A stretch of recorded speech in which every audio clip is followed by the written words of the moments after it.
അയ്യപ്പ ഭക്ത മഹാസംഗമത്തിന് ഒരുങ്ങുകയായി രാജ്യതലസ്ഥാനം.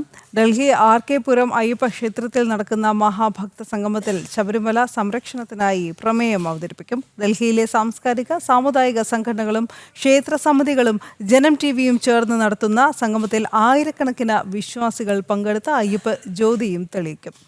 ഡൽഹിയിൽ നിന്ന് ജിഷ്ണു കൃഷ്ണനാണ് തത്സമയ വിവരങ്ങൾ നൽകാനായി ചേരുന്നത്. ജിഷ്ണു, ഒരുക്കങ്ങൾ പൂർത്തിയായോ?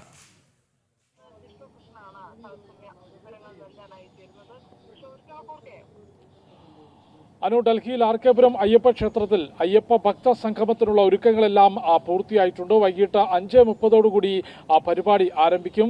ഡൽഹിയിലെ സാമുദായിക സാംസ്കാരിക സംഘടനകൾ, ക്ഷേത്ര സമിതികൾ, ഒപ്പം ജനം TVയുടെയും നേതൃത്വത്തിൽ നടക്കുന്ന അയ്യപ്പ സംഗമത്തിൽ ഭക്ത സമൂഹം, ഡൽഹിയിലെ അയ്യപ്പ വിശ്വാസികൾ പങ്കെടുക്കും. 2000-ലധികം അയ്യപ്പ വിശ്വാസികൾ അവിടെ ഒത്തുചേരും എന്നാണ് മനസ്സിലാക്കുന്നത്. അയ്യപ്പ ഭക്ത സംഗമവും ആ സംഗമത്തിന്റെ ഏറ്റവും പ്രധാനപ്പെട്ട കാര്യം എന്നുള്ളത് അയ്യപ്പ ജ്യോതിയാണ്. ആ സംഗമം പൂർണ്ണമായും കാനനവാസന് മുൻപിൽ സമർപ്പിച്ചുകൊണ്ട് വൈകിട്ട് അയ്യപ്പ സംഗമവും ഒപ്പം അയ്യപ്പ ജ്യോതിയും അവിടെ തെളിയിക്കും.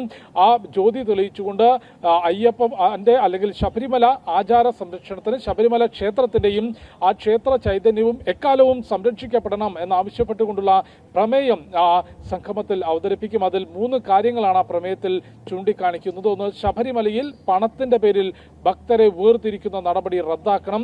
കൂടാതെ ശബരിമലയിൽ നേരത്തെ ആചാര ലംഘനത്തിന് ശ്രമമുണ്ടായപ്പോൾ 2018-ൽ അത് സംരക്ഷിക്കുന്നതിനായി നാമജപം നടത്തിയിട്ടുള്ള ഭക്തർക്കെതിരെ സ്വീകരിച്ച കള്ളക്കേസുകൾ പിൻവലിക്കണം. കൂടാതെ ശബരിമല ദേശീയ തീർത്ഥാടന കേന്ദ്രമായി പ്രഖ്യാപിച്ച് സംരക്ഷിക്കണം. ഈ 3 ആവശ്യങ്ങൾ ഉന്നയിച്ചുകൊണ്ട് പ്രമേയം അയ്യപ്പ ഭക്ത സംഗമത്തിൽ അവതരിപ്പിച്ച് പാസാക്കും. ആ സംഗമം ഉദ്ഘാടനം ചെയ്തുകൊണ്ട് അനുഗ്രഹ പ്രഭാഷണം നടത്തുന്നത് ചെങ്കോട്ടുകോണം ശ്രീരാമദാസ് ആശ്രമത്തിന്റെ അധ്യക്ഷനായിട്ടുള്ള പൂജ്യസ്വാമി ശക്തിശാന്താനന്ദ മഹർഷിയാണ്. അദ്ദേഹം ഉദ്ഘാടനം ചെയ്തുകൊണ്ട് അനുഗ്രഹ പ്രഭാഷണം നടത്തും. കൂടാതെ ന്യൂഡൽഹി MP പാർലമെന്റ് അംഗം ഭാംസുരി സ്വരാജ് മുഖ്യപ്രഭാഷണം നടത്തും. ജനം TV executive chairman G Suresh Kumarji വിശേഷ മുഖ്യപ്രസംഗം നടത്തും. അത്തരത്തിൽ പ്രമുഖരായിട്ടുള്ള ആളുകൾ, അതിനുമപ്പുറത്തേക്ക് പ്രമുഖരായിട്ടുള്ള വൈകുന്നേരത്തോടുകൂടി ഡൽഹിയിൽ അയ്യപ്പ ഭക്ത മഹാസംഗമം.